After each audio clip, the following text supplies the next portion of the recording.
हम मीनू झा उपस्थित छी एकटा गौरी के गीत ल क। आशा करे छी अहाँ सबके नीक लागत। मैथिली गीतमाला चैनल पर में सब गोटे के स्वागत है। धन्यवाद। जय मिथिला, जय मैथिली। चलू सखी गौरी पूजैले जनक जी के बाग में। चलू सखी गौरी पूजैले जनक जी के बाग में। जनक जी के बाग में, जनक जी के बाग में, जनक जी के बाग में, जनक जी के बाग में।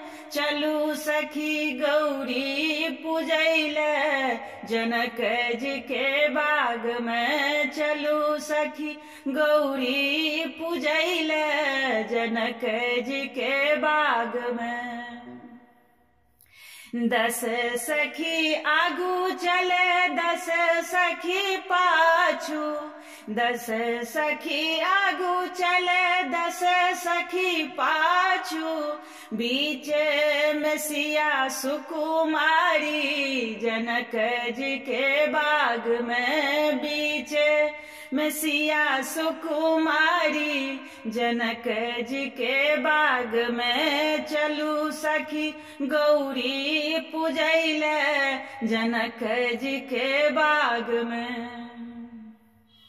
बाट में भेटी गेला दशरथ लाला। बाट में भेटी गेला दशरथ लाला। सिया जी के मिलले नजरिया जनक जी के बाग में। सिया जी के मिलले नजरिया जनक जी के बाग में। चलू सखी गौरी पूजैले जनक जी के बाग में। जो तो है आहे सिया बारी कुमारी। जो तो है आहे सिया बारी कुमारी। बारी कुमारी है बारी कुमारी।